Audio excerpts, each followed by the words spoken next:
Yo, what's up mga master? Dumating na yung ating in-order, yung tip ng Kapong 702. Yan. In-order natin kay D-Jigs Tackle. Yan, D-Jigs Tackle. Unbox natin. Let's go mga master!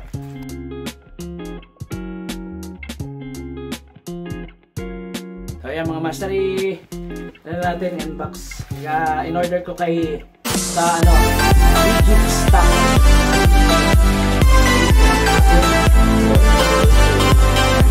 Legit yung mga yan.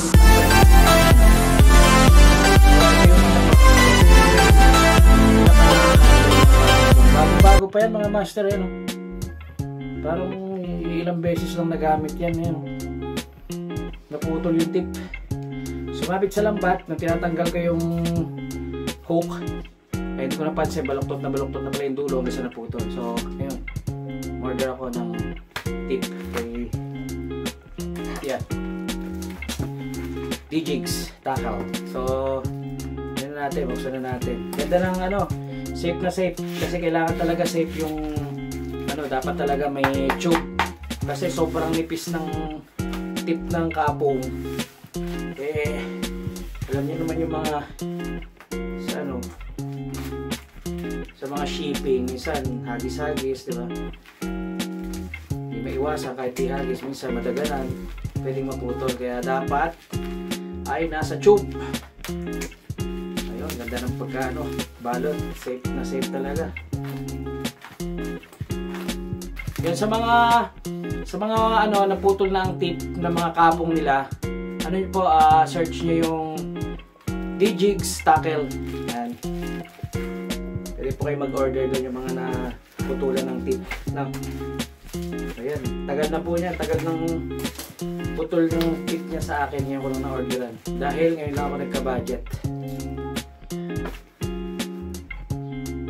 Hihingal ako, kakakain ko lang. Busog ako. Tapos naiipit yung tiyan ko ngayon. Grabe yun. Balit na balit talaga Yan. Bisitahin niyo po yung FB page nila.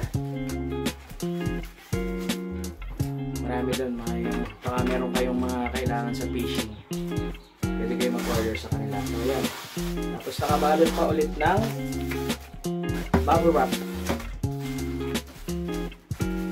So talagang sinod nila na hindi maputol. Ulit na balot, grabe. Kailang ikot ko yun.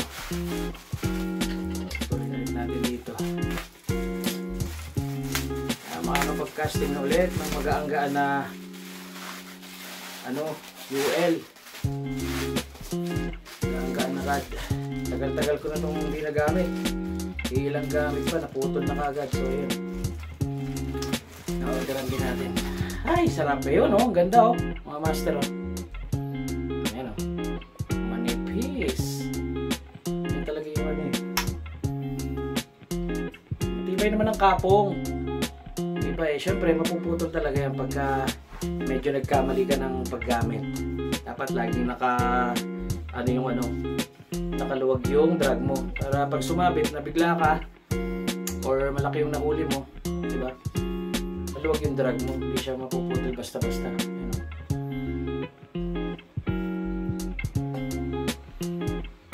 So yun lang po, maiksi lang yung ating video.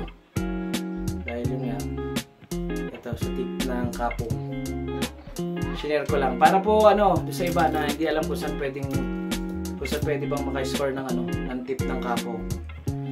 Ay, salamat, may tip na yung kapong ko. Sarap na ulit mag-casting, magaan-gaan. Kasi mas magaan ito kaysa doon sa ginagamit kong UL, yung gamit kong UL Daido Emperor, yung gamit ko Daido Emperor, pero tibay din nun. Ilang kilo kaya yung iangat. So yun lang mga master sa video for today. So shoutout tayo. Shoutout natin yung mga kaibigan natin. Crabads TV, Pulito Rides and Fishing TV, Kunehong Gala, Ray Angler,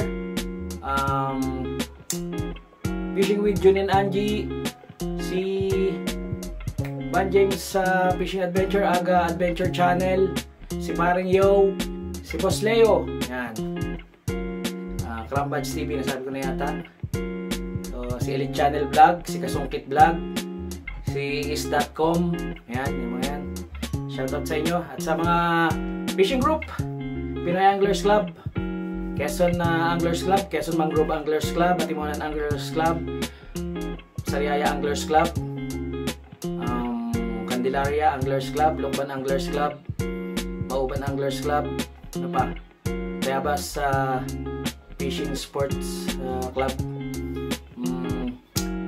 SPC Angler, Papaya Angler, Seven Lakes Anglers Club, Kabingwit Anglers Club, Laguna Mandaragat Anglers, Cavite Anglers, Kabingwit Anglers Club, Team Gala, Kaito Anglers Philippines. Ayun, Tropang Anglers, shoutout sa inyo.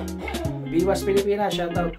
Yun lang po. Thank you mga master sa panonood. Hanggang sa muli. Bye bye.